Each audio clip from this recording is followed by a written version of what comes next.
Pressure continues to mount on Justin Trudeau. Another member of his party is publicly demanding for him to step down as Prime Minister. Joining us now to talk about the latest in Canadian politics is Don Abelson from McMaster University. Thanks for being here.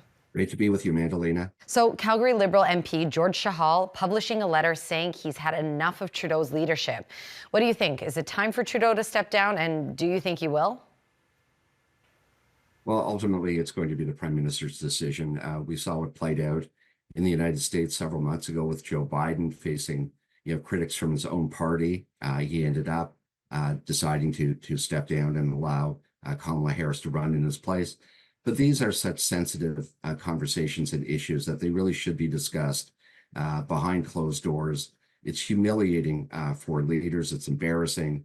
And at the very least, I think the Prime Minister deserves the respect from members of his party who have concerns, of course, but these should be discussed behind closed doors. Interesting. And Conservative MP John Williamson says he'll put forward a non-confidence motion at a meeting on January 7th. If passed, it could bring down the government and trigger an election. How likely is this to happen? I mean, it certainly could happen. There are a lot of moving parts right now. Prime Minister Trudeau is well aware of concerns within his party and his ability to lead. This is a very difficult decision for him to make, but at the end, he has to decide what is in the best interest of the country, not what is in the best interest for his political future.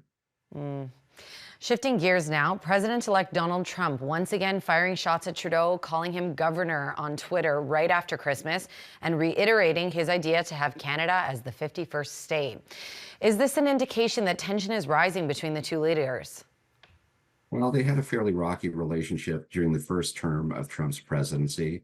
These are antics that he often employs in order to get under the skin of world leaders. And Justin Trudeau will certainly find himself in the firing line, for the first few months of his presidency, unless, of course, he steps down before that happens.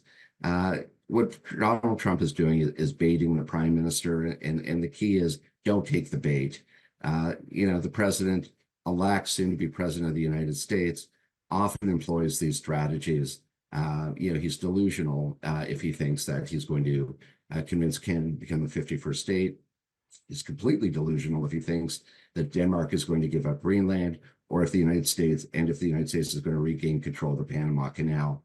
But these are just shots across the bow. It's not to say that Canada shouldn't take these issues seriously. We have to prepare for the second term, and I know that's what the Prime Minister and his advisors have been thinking about over the last several weeks. You mentioned strategy. So is this sort of part of Trump's strategy? Perhaps he's not crazy about Trudeau and he knows he's weak right now, his own party coming after him. If he baits him online, is this sort of adding to that? Is he trying to weaken him in a way? Well, he's trying to weaken him. He's trying to humiliate him. He's trying to embarrass him.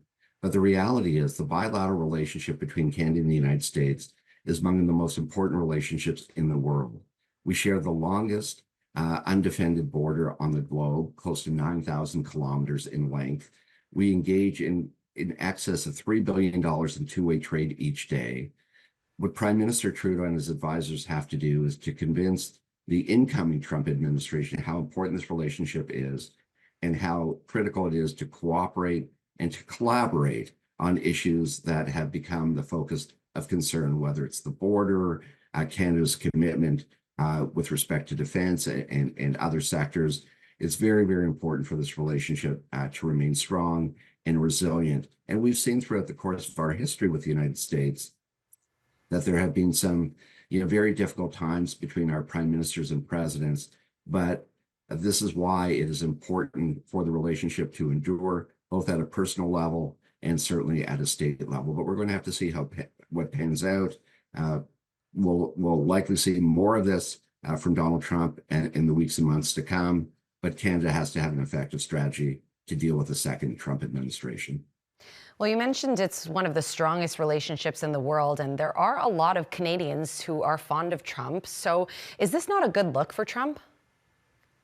Well, it is. And again, what Donald Trump is trying to do is not only exploit the weaknesses of Justin Trudeau, but to reach out to Canadians who indeed support his policies, who also share concerns about the economy and immigration. commitments on the world stage. So this drives a further wedge between Justin Trudeau and Canadians who we would have to depend on for support should he decide to remain before the next election. Two of Trudeau's ministers ended their Christmas break early, Dominic LeBlanc and Melanie Joly, speaking to Trump's new administration regarding those proposed tariffs. Is this an action plan, and how likely is it to work? Yeah, it is part of an action plan, and Canada is being proactive. They understand what kind of impact a 25% tariff would have on our economy, which would be devastating.